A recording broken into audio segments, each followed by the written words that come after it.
Welcome. My name is Manuel Perez Quiñones. I'm a professor at the University of North Carolina at Charlotte. Today I'm the moderator for the panel, Race, Racism, and the Exclusion of Black People in Computing. The panelists include, in alphabetical order, Dr. Quincy Brown, Director of Engagement and Research at Equitably.org and co-founder of the blackcomputeherd.org, Dr. Jeffrey Forbes, Program Director at NSF and Professor of Computer Science at Duke, and Dr. Hakeem Weatherspoon, Associate Professor of Computer Science at Cornell University. Their bios are available in the program. This session came about as a response to the social protests that erupted across the US and the world in response to the killing of George Floyd. Floyd's murder was just the last one in a long list of incidents affecting the African American community. This came at a time when society was just realizing the disproportionate impact that COVID-19 was having in communities of color. The confluence of incidents has forced many to acknowledge the inequity and lack of justice experienced by African Americans in the US. This crisis has caused an awakening, and many are asking, what can we do? A group of CS professionals under the name Blacks in Computing posted a statement online issuing a call for action to the computing community. One of the authors of that statement joins us in the panel today. For the computing community, it is time we take action. To set the context for the conversation, let me share some numbers showing the underrepresentation in computing. According to the US Census, 13.4% of the population is African American, and according to NCES, 12.8% of all undergraduate degrees were awarded to African Americans. But when you look at the percentage of CS degrees going to African Americans, the number drops considerably to 3.3% or 895 degrees.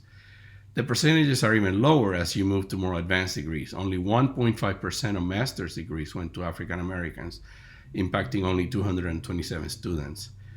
The number of PhD recipients is less than 1% going to African Americans, or only 13 degrees awarded in the last TOLBI.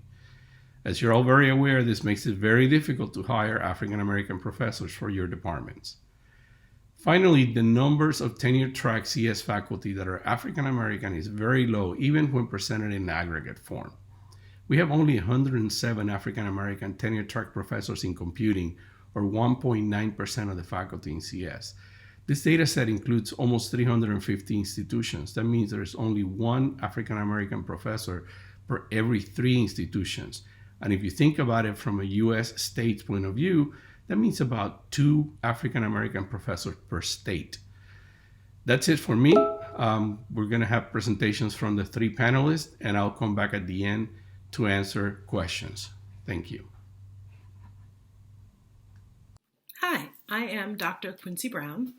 I am the co-founder of blackcomputer.org and the lead of Black in Computing, as well as the Director of Engagement and Research at Equitably.org.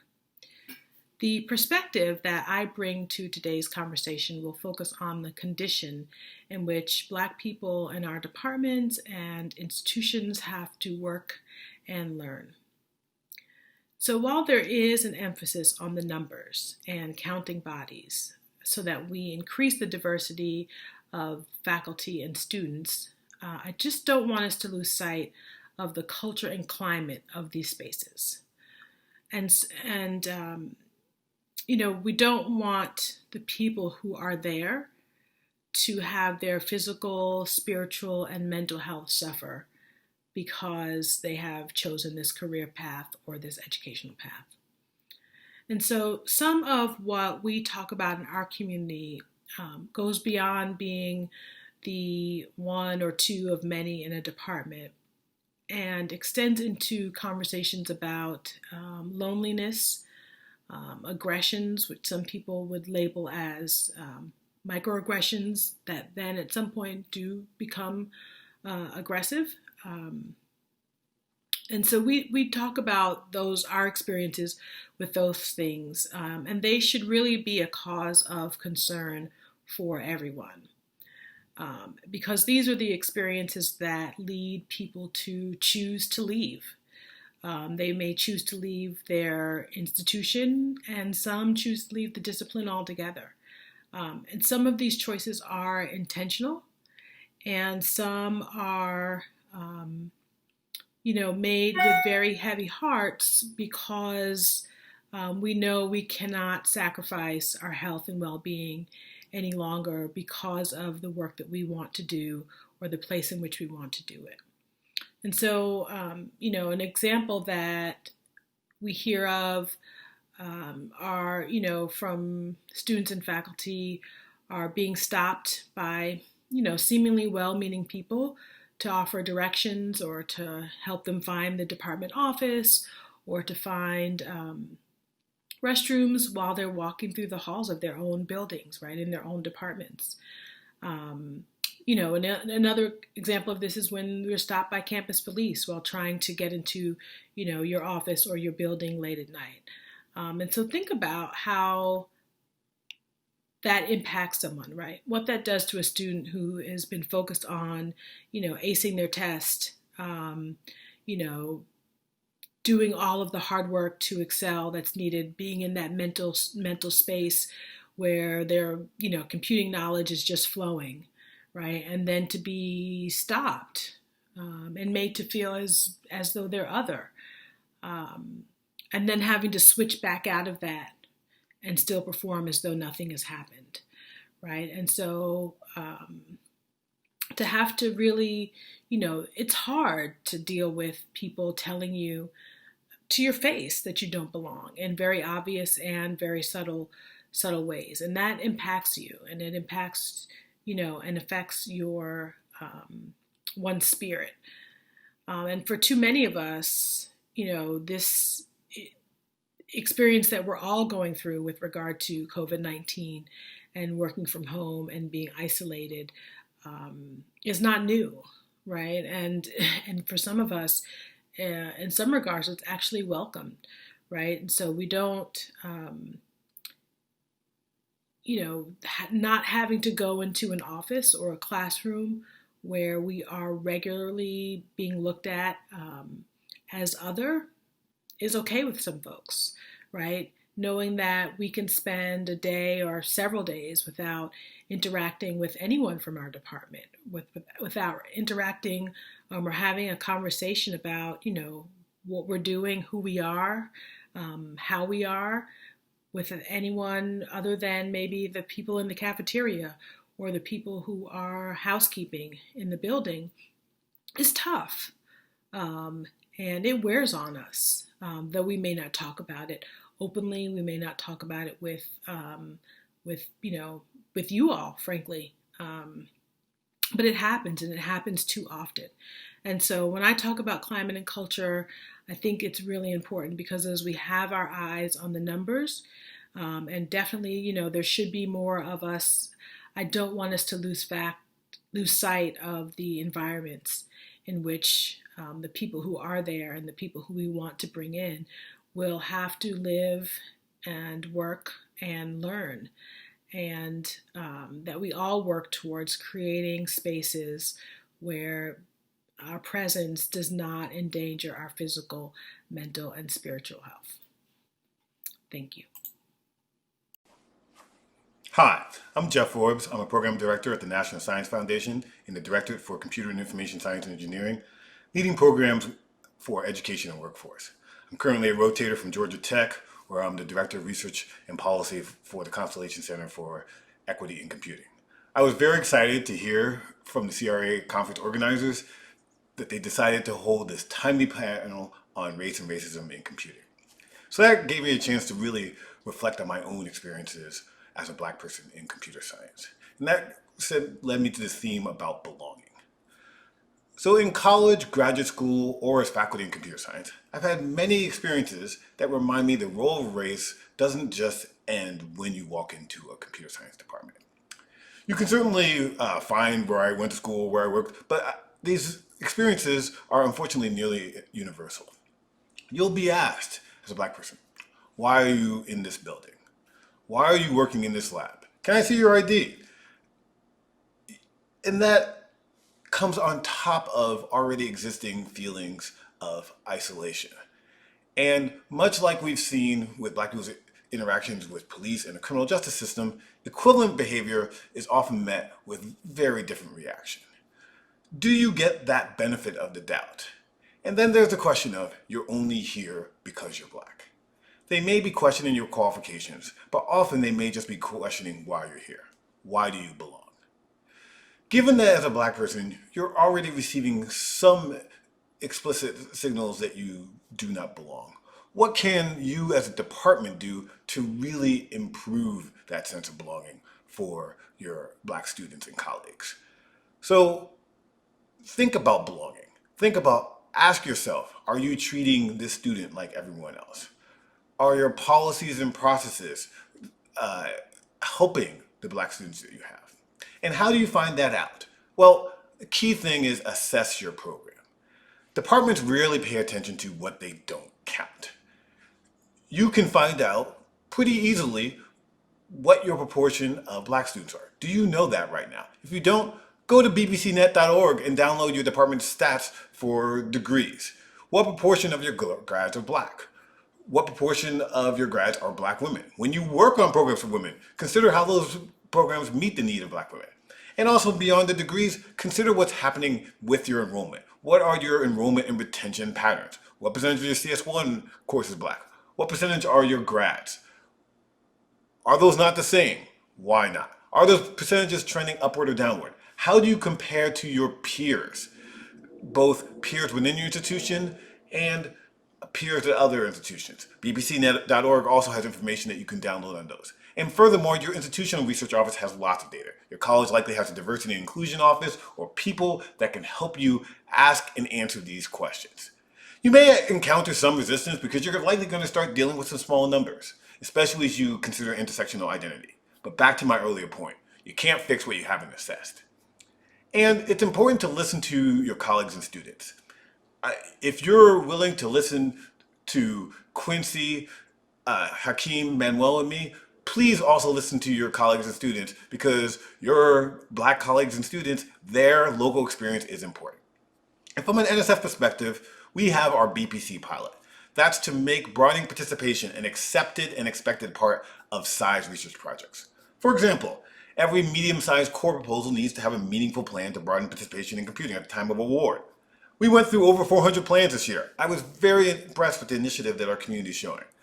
A BBC plan can be a lot of things, but before you decide to go do some outreach or try to find a black person to bring into your lab, think about what you can do to do better by the black computer scientists you already have. What can you do that's within your sphere of influence and where you have some expertise? What can you do about faculty development? What can you do in terms of making it so that your courses and research groups are as inclusive as possible? What about some departmental development? What can you do to make your department more welcoming to black students, or at least get rid of those barriers where you're asking someone, why do you belong? So rather than detracting from belonging, what can you do to make your department an inclusive place that increases your black student and colleagues' sense of belonging rather than attacking it? Thank you. Hi, my name is Hakeem Weatherspoon, and I'm Associate Professor in Computer Science at Cornell University. I'm also the Associate Director for Cornell's Institute of Digital Agriculture. My research area is in computer systems and networking. And I'm glad to be on this panel, Race, Racism, and Exclusion of Black People in Computing. Exclusion. 1.1 to 2.7% of faculty in the ranks of full to assistant professor are black. That's 1 out of every 3 institutions have 1 black faculty member, or 2 out of every 3 institutions have no black faculty members. Put another way, more than 200 out of the 315 institutions do not have a single black faculty member. This is exclusion. The question that I want to address, the question that we all want to address, is how do we turn exclusion into inclusion at every individual department in our community overall? I will address this question from top down, starting at our departments with the FLIP program, Future Leadership in the Professoriate, and I'll also discuss my own personal experience at each level and discuss opportunities and challenges. First, FLIP is Future Leadership in the Professoriate. It is an alliance with the goal to increase the diversity of professor leaders in the professoriate in computing research universities as a way to achieve diversity across the field. The problem we address is stark and straightforward. Only 1.9% of the current tenure-track faculty in computing at these universities are Black or African American. The FLIP Alliance approach is equally stark and straightforward. It intentionally brings together Departments responsible for producing the majority of the professors with individuals and organizations that understand how to recruit, retain, and develop students from underrepresented groups in order to create a network that can quickly and radically change the demographic diversity of the professoriate across our field. Last year, the field collectively graduated 13 Black PhD students in computer science. This is out of over 1,500 PhDs. Through FLIP, we would like to increase this by an order of magnitude by graduating a few PhD students each year from each institution that are Black. This would radically change the number of Black faculty at each institution. How do we graduate a few Black PhD students from each institution each year? Working backwards, this implies that we need to matriculate at least 3 Black PhD students each year, which would imply about 15 Black PhD programs in all of our individual departments and programs. This also implies that we would need to graduate 10 times as many Black students at the undergraduate level at each of our institutions. That's 30 Black graduating each year, in an order of magnitude higher than current levels. Finally, this means that we need to admit, retain, and graduate Black students at that undergraduate level, much higher than current levels. I'll now draw upon my own experience that can be used to highlight challenges and opportunities in achieving these goals. First, the path to full professor is very long, 25 years. I've been at Cornell for 14 years. I received my PhD from Berkeley, my bachelor's from the University of Washington, where I started my journey 25 years ago in 1995, a quarter century ago. In fact, I recently received University of Washington Allen School for Computer Science and Engineering Alumni Achievement Award, 18 years after graduating. What challenges did I face, and how can we offset those challenges at the institutional level? First, at every level, isolation goes without saying. I've been virtually the only Black member at every level.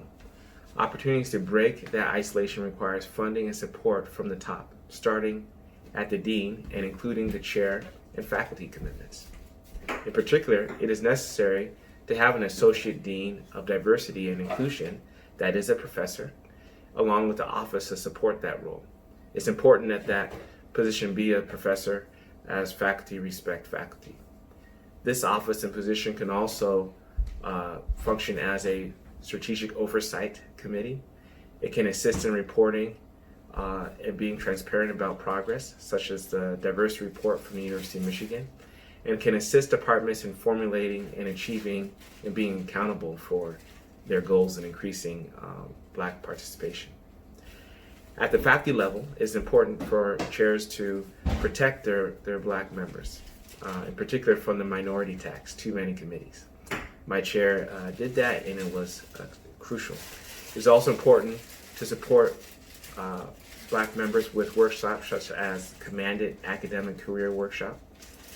I also did a postdoc supported by a fellowship from the university. The postdoc was critical as it bridged the gap and prepared me for a successful faculty career. At the PhD level, it is necessary to recruit a cohort, so 3 or more for each class. To retain that Black cohort of PhD students requires programs such as Black graduate engineering science students at Berkeley, or grad underrepresented minority computing at Cornell, and also conferences such as TAPIA, celebrating diversity in computing. And these all require support from the department. At the undergraduate level, it requires pre-freshman programs. I participated in a minority science and engineering program that bridged the gap between high school and my first year of college. This was critical to success at the undergraduate level. But we're also finding that we're losing students at twice the rate at our gateway level courses their sophomore year. At Cornell, we've created a program called CS Rising Sophomore Program, or CS More, to address this issue. Finally, it's important to support underrepresented minorities and Black students with groups such as Underrepresented Minorities in Computing. I personally participated in National Science of Black Engineers. I hope that this helps to start a dialogue, a discussion on how to set up institutional structures at our departments to increase and sustain growth and inclusion of Black members in computing. Thank you.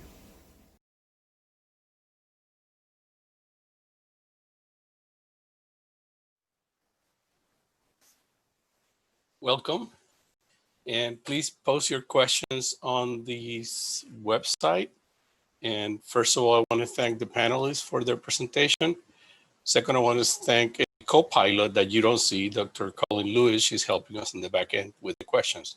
I'm going to start a question, give you all time to vote up some of the other questions. All panelists mentioned the feeling of not belonging, the feeling of lonely. Can you provide some examples of situations where department heads or your department colleagues made you feel like you belong? I mean, I think we've seen lots of examples of, you don't belong here. What have they done to make you feel like belong? And I'll start with Dr. Quincy Brown. Thanks. So I would say that people taking an interest in me for who I am goes a long way, right? And remembering from over time, and so people, I mean, it's simple. People asking about how my children are doing, or asking, remembering from one year to the next, kind of where they are in school, and just having those, I'll call them normal, right? Normal, common, typical conversations. Something else that I've experienced, I'll try to say this on the positive side, is, just even saying hi walking down the hallway, right? I mean, there are times where colleagues, will walk past me in the hallway like they've never seen me before and not even acknowledge my presence. Just going a long way to just say, hey, when you see someone, or stopping by my office when I was faculty, for no reason, right? Just those kinds of interactions that extend beyond the work and computing go a long way in fostering that sense of belonging. Jeff? So I think one thing that really helped is when department chair would, or someone else would say, rather than, hey, can you go off and figure out what we should be doing for this, really try to invest some time and effort into thinking, what can we as a department do, for example, to consider what what's impacting our Black students, for example. Like, it's far, as faculty, or whatever, you already have enough to do. If someone just says, hey, can you handle the Black students and make sure they're happy? That's not going to make you very happy. If, on the other hand, if they say, we really need to pay attention to what the state of our students are, and what can we do to support them, and what can we actually do to make this a priority, and trying to raise that so it's not just an issue for you as one of the likely very few Black faculty there, but more trying to make that this is an issue that the department is trying to address. That helped a lot for me. Hakeem?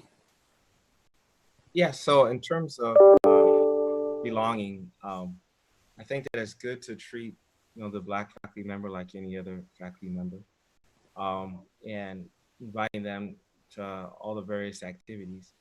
I think that it's a natural thing to ask the Black faculty member to be on, or their opinion about diversity and inclusion, which is okay, actually, but it shouldn't be the only thing.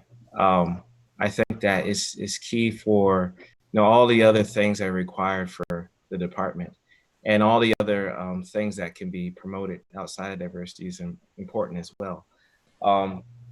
We'll always, if you're a Black faculty, you'll always be Black. That is apparent to everybody. And so just acting like you're a known part of the community, I think, is key. But then recognizing that and seeing where there is opportunity to promote that faculty. Diversity is natural, but outside of that, that happened in my case on a number of instances. Okay. We have a question from Michael Scott. Our discipline is full of hidden rules and conventions, many of which are undoubtedly rooted in white supremacy. How do we surface this? Jeff, why don't you start? Thank you very well. I So I feel like there are like two classes here. There are the things that academia asks, which are definitely uh, rooted in lots of these hidden rules and conventions. So, expectation that somehow wanting to be an academic is a like genetic thing that like you need to have had, that like you of course know that the path to academia goes through graduate school, and here are the things that you need to do in order to get prepared for graduate school, and here are the things you need to do in graduate school to be well prepared for a faculty position, and here are the things you need to do as a junior faculty member to be successful. Like all these things, all these hidden rules that kind of that tend to really privilege people with privileged families. And in America, that's going to have a whole lot to do with race. So I think there are some broader ones for academia that you really need to question. Like when you say that you expect that everyone will have a particular background, who are you likely to lose if you if you seem to care like where someone went to undergrad or where someone went to grad school a little too much as a marker of other things. So I'll stop there, but I'll let others maybe address some of the issues that we have in computing more specifically. Or Dr. Brown, you want to go next? Yeah. I would say I think what would be an interesting exercise is to write them down, right? I mean, there are things that they're just in the air that we all kind of, to Jeff's point, we know sometimes we talk about a little bit, but I think it would be interesting to write them down and then take it a step further and, compare that with data, right? And ask those questions.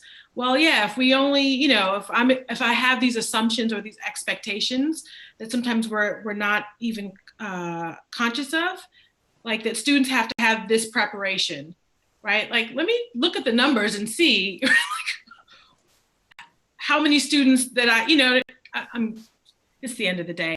But, like to get a sense of, compare that to the numbers and then what you see, right? And I think bringing some of that to light in a way that you could then have conversations about it and kind of take a second look at policy and process, those kinds of things will help address those. But I think the first step is acknowledging it, right? There's some people who don't even acknowledge that there are these unwritten rules. And because maybe for them, that's just how things are. So I think the first step is acknowledging that they exist.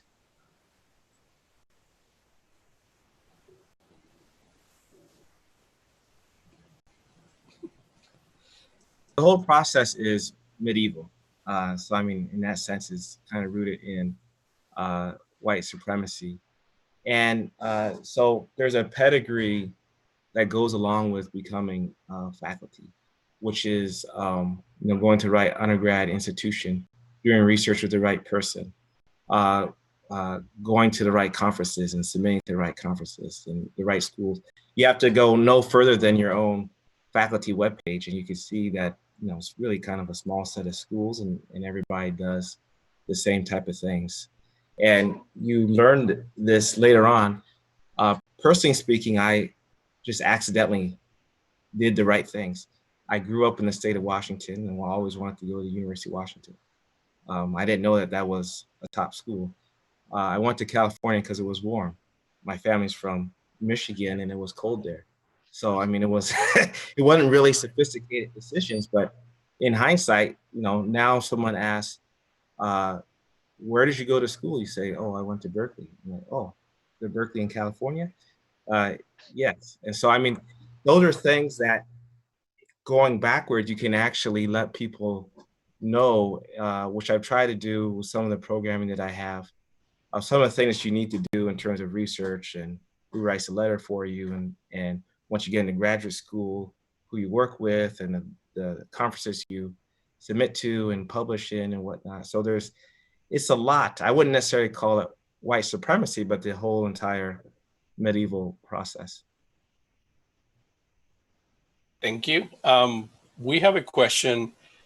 A recent article in Communications of the ACM said that using the shorthand of underrepresented minority, URM, was not appropriate. Is there a term appropriate to discuss issues common to minorities in computing? And we'll start with Dr. Witherspoon today on this question. Yeah, that's a good comment. Underrepresented minority can have multiple interpretations, which is interesting. When we talk to industry, underrepresented minority includes women. And when I've received some fellowship of awards or whatnot, there's been cases where I've been the only ethnic minority, or however you want to say that.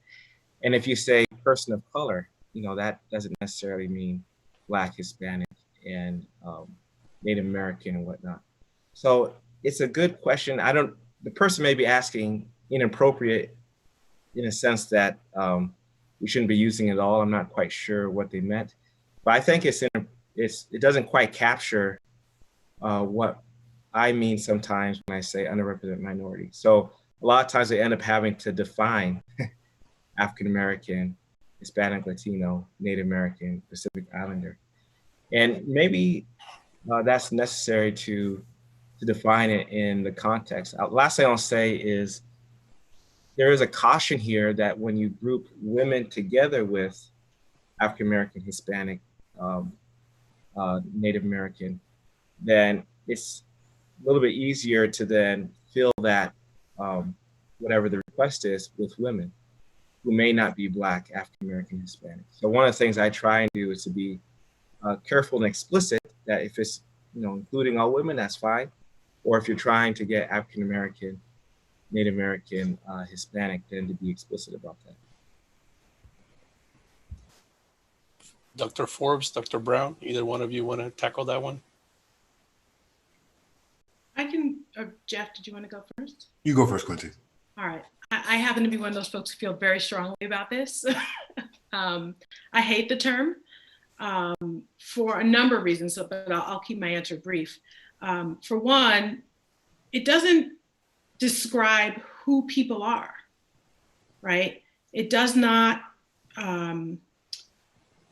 show any respect for me as an individual, for my culture.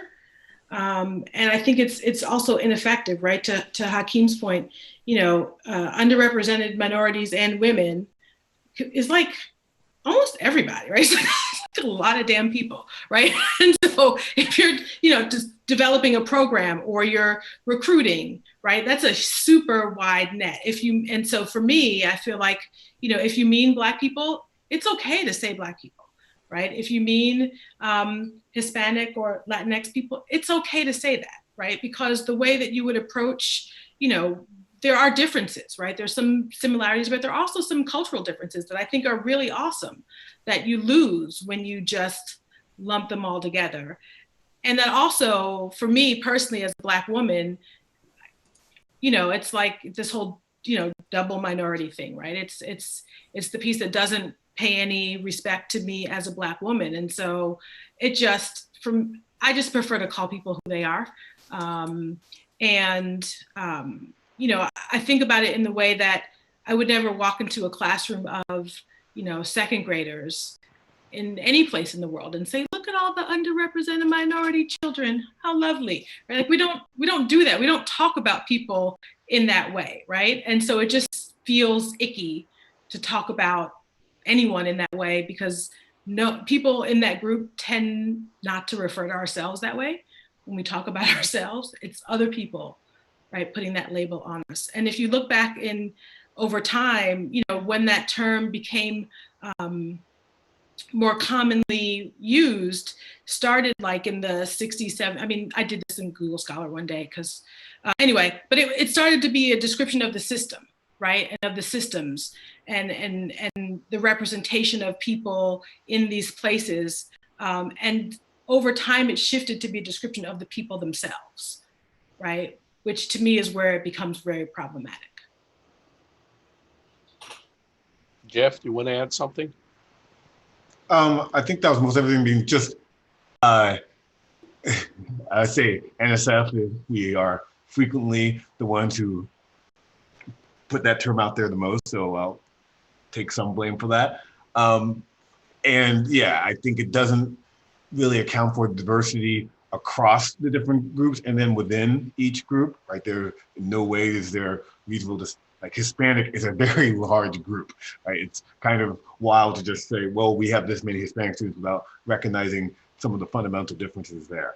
And then also the other thing I would say why it's a bad term to use is if you mean Black and Hispanic students and you're completely ignoring Native American because you don't know if you have any, and it's just a bad, like, it's just an inaccurate term to use. So, you know, when you're aggregating across the United States, sometimes it's hard not, you need a term that works, but if you're talking about your department, you can probably talk about your individual groups.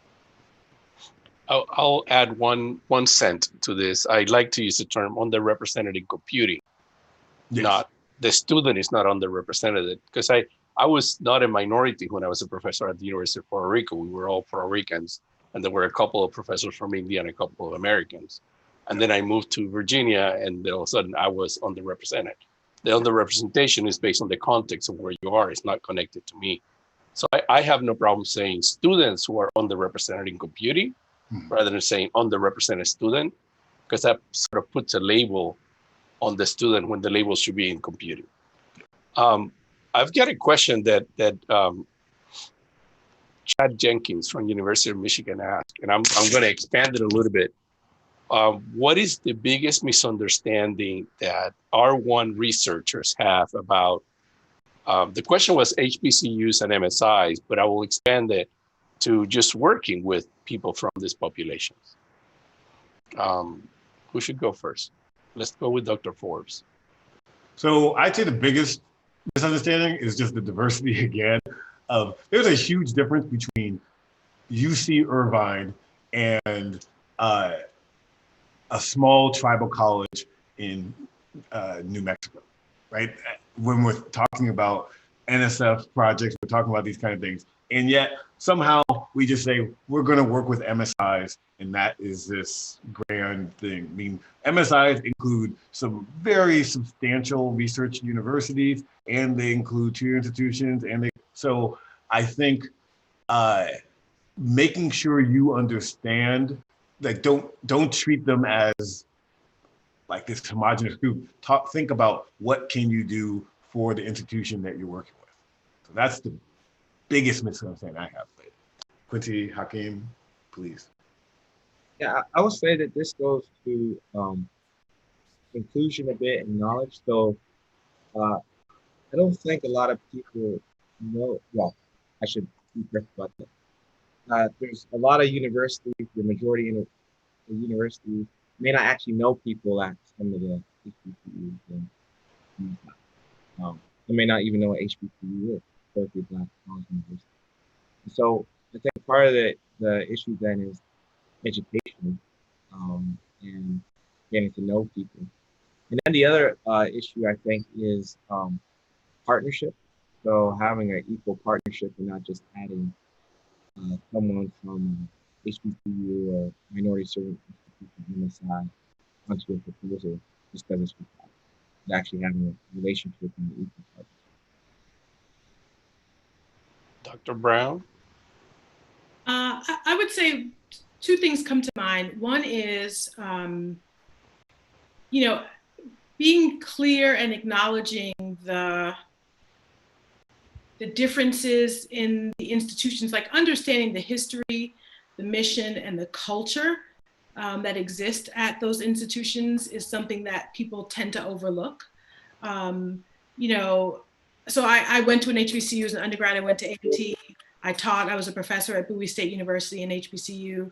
And those were intentional choices, right? I think sometimes when people engage with us, they do so from the perspective, or it feels like they're doing so from the perspective that they, want to come help us, right? There's a little of saviorism in that, like we need them, right?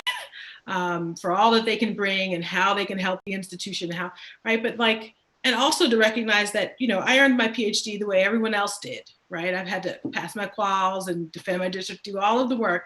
And it was a very conscious choice that I made to work at an HBCU, not because I couldn't go elsewhere. And so I think there's some of that, I don't want to say R1 something, that when you engage with people, people sense, right?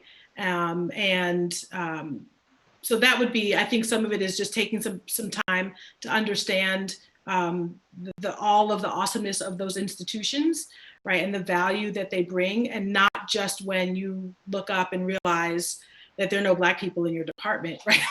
That's not the time to come and, want to engage with these institutions or the faculty or the students. But it should be ongoing, right? Those relationships should be long-lasting, long-standing, and deep, beyond just the fact that you need Black bodies in your space, that then you come to us. Right? I will add one quick thing, and it goes back to what Jeff Forbes said. Hispanic serving institution, the classification is based on percentage of Hispanic students at the university. And as the population grows, you're going to get what Jeff was saying, a lot of very prestigious universities that all of a sudden are MSIs. So I think you need to be careful in who you partner with and who you work with. HBCUs, almost by history, are sort of targeting African-American students. I mean, they were almost created to cater to them. A lot of other institutions today sort of have that label put on them, and not necessarily their mission aligns with the label. So you have to be careful who you want to partner. I think it's easy to pick a big university in California and say, we're collaborating with an MSI. And then you realize, Berkeley? Because it'll probably be MSI soon. So you got to be careful on that. I've got a question that I'm going to tweak a little bit.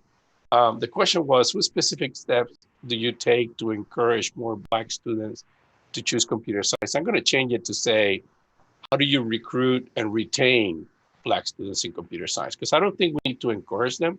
I think a lot of them don't choose us because of the climate that we have in the classroom. So I have a hard time sometimes convincing somebody to come to a particular program if I know they're not going to be happy. So let's start with Dr. Brown on this one.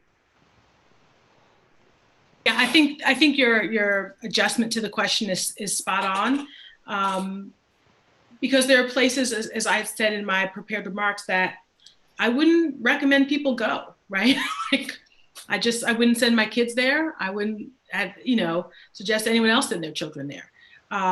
Not because academically it isn't great, but it's tough, right? And it's unnecessarily tough. And so I think one thing that I know, that could be done is to kind of think about supporting students in cohorts, so to speak, right? Really working to develop a sense of community for this that the students have, right? And support that they have, and making sure that it's not about, I'm just going to help you with this one class, right? It's not tutoring, but that it's really a more holistic approach and it's not just targeted to one student or two students, right? So that you really look at this at this Black students or whatever group of students you're wanting to retain as a set. So because sometimes it's isolating, right? To have to acknowledge as an individual. I mean, the things that I've shared here, I don't know that I've really ever said super publicly, right? In this way, until recently, that you're struggling with things, right? But having a peer who is in your program, who also knows the professors, right? And having a professor who you can talk to may not be Black, right? We don't have the Black tax on the faculty, right? So they get to hear all of the problems, but really putting together a structure in the department so that the students know that there is support, and also acknowledge that it's tough, right? And that things are unfair. And so sometimes it's like that head game where you spend a lot of energy wondering did that just happen? Like, what is going on here? And everyone acts like everything is fine, right? I mean, let's be honest, right? Call a spade a spade. And I think that also goes a long way in helping people, I guess they call it gaslighting or something like that, right? There's a lot of that goes on too, that I think we could do away with. Maybe I'll jump in next. So it takes some institutional structure, it takes money, it takes some direction from the top down and backwards down. So to be specific, some of the things that we do is we send about 30 students per year to that's significant. Sorry, can you hear me okay? Yeah, get closer to the mic. I think you're breaking up a little bit. So we send, sorry, this is the afternoon, so the network in the neighborhood goes bad. But I was saying that, so we send students to Tapia that helps to create community. That takes a commitment from the top down. We have a student-created organization called Underrepresented Minorities in Computing. And that started out with 3 people.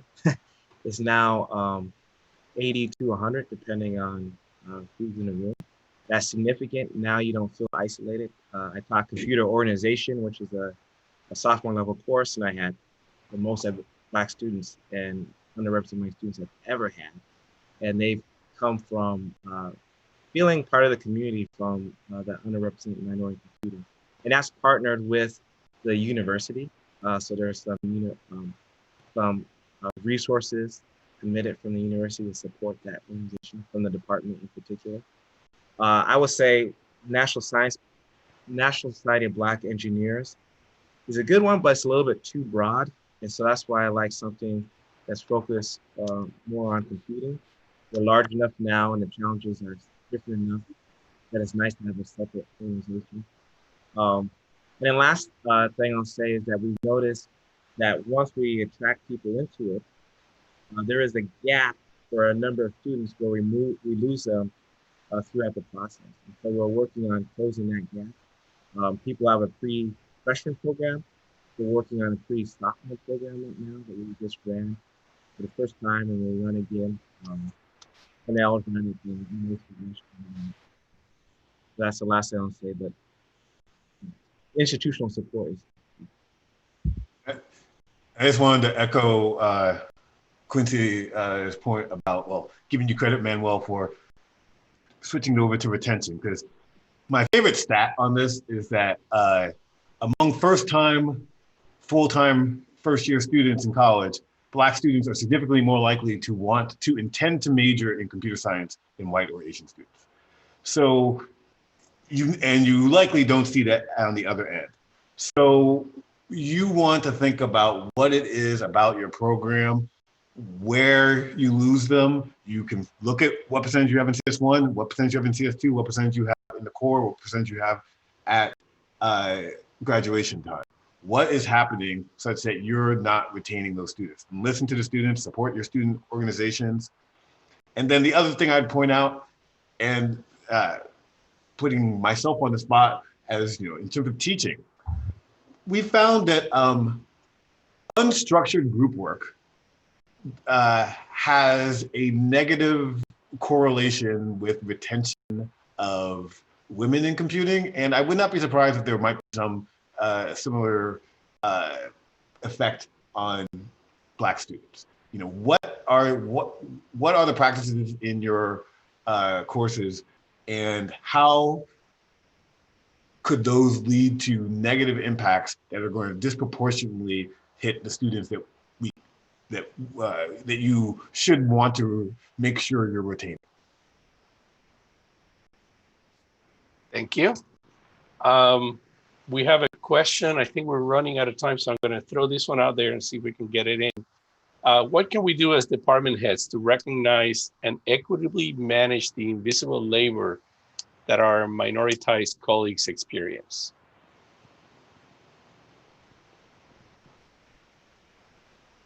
Who wants to take that one? So I had a colleague in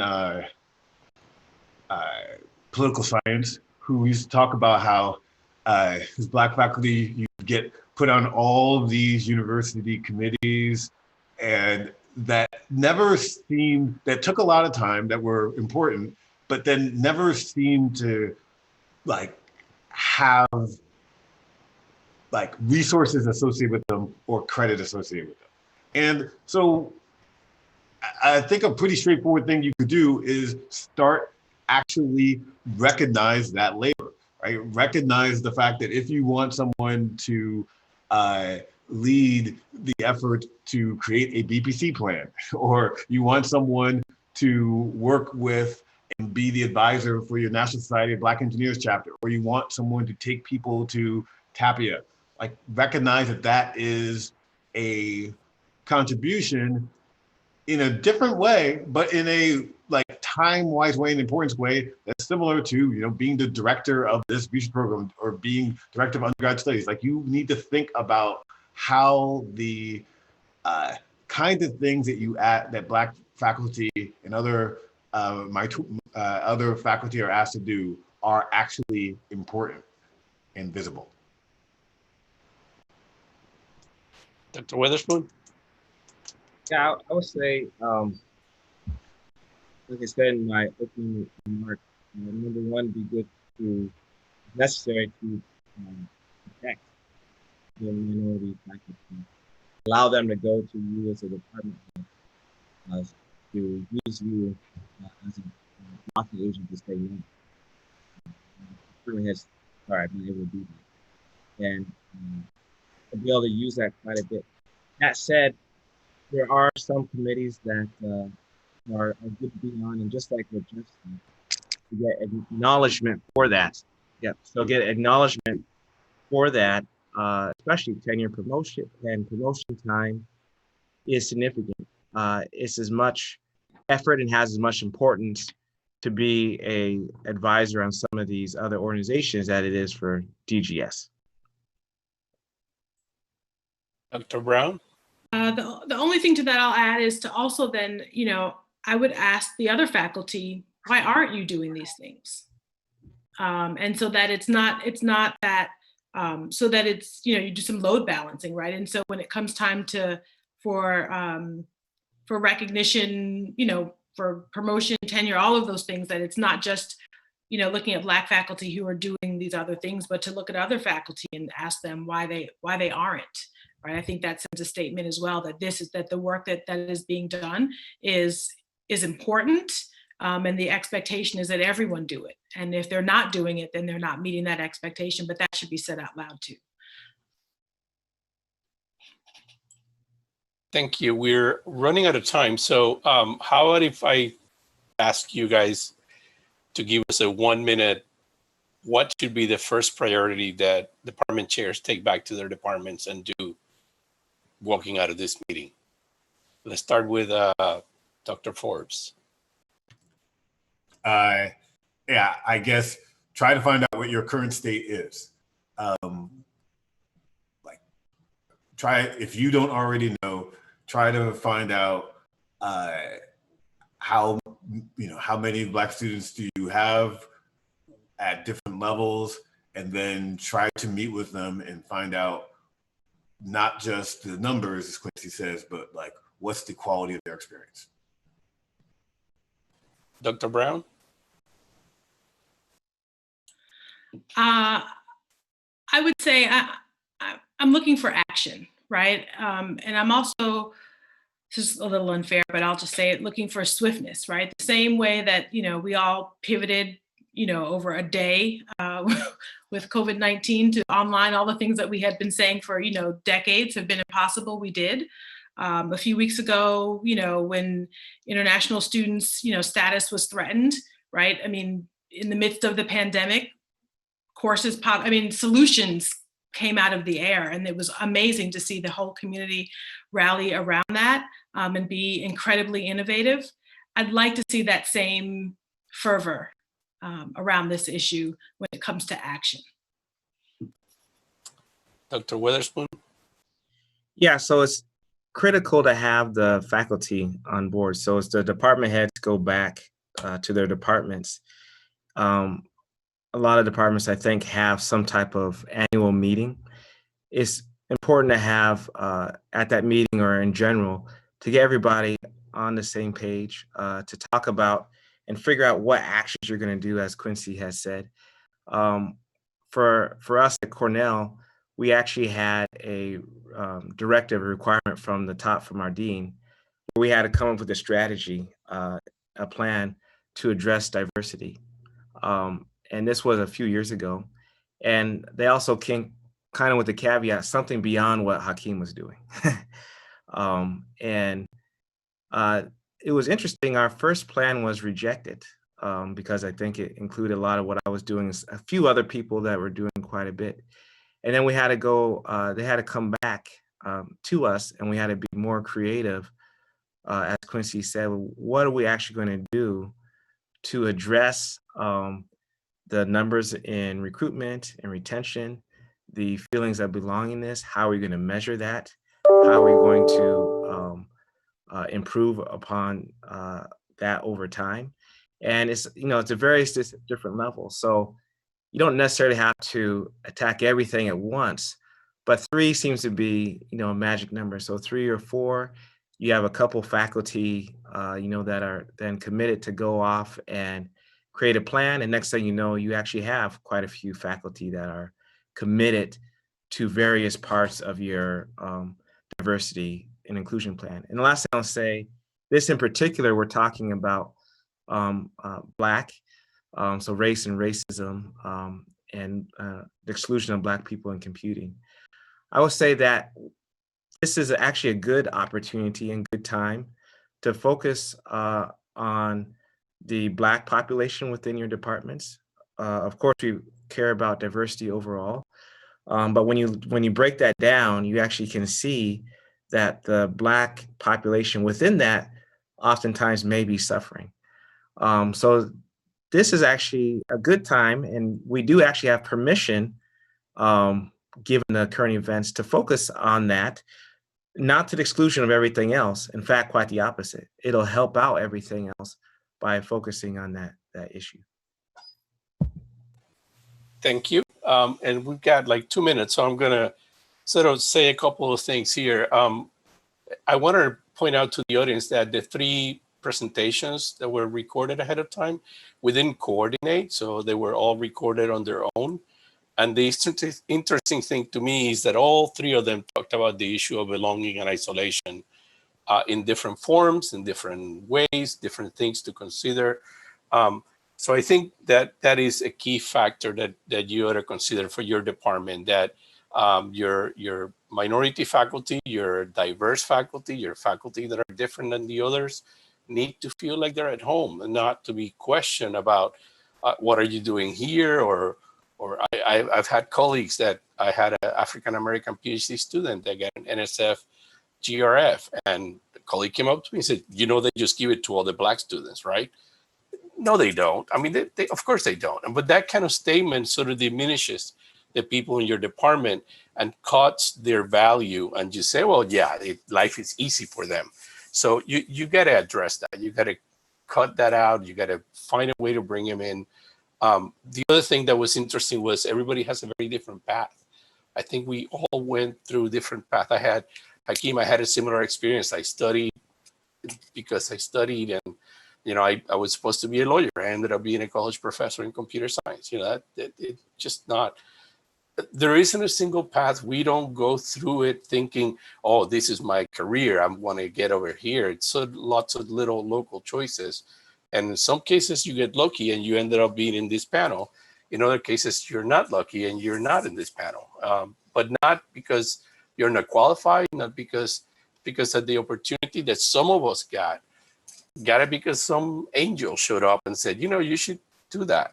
And that's not the case for the other faculty, other members of computing. A lot of them sort of have been, programming when they were in 6th grade and doing things that sort of projected a career. So you have to understand that path that our students go through it. And the last thing I will say is, don't be afraid of talking about racism. Just because the system is racist, that doesn't mean that people in it are racist. A lot of decisions are being made because they exist and they were put in place by racist people 50 years ago, and we keep enforcing them, making the system racist. But the people running it now, I'm sure, have good intentions, most of them. So don't be afraid to explore and say, well, this policy is racist. So I think with that, we're out of time. I want to thank the panelists. I want to thank Dr. Colleen Lewis behind the scenes to help with the questions and answers. And I hope you'll have a good day.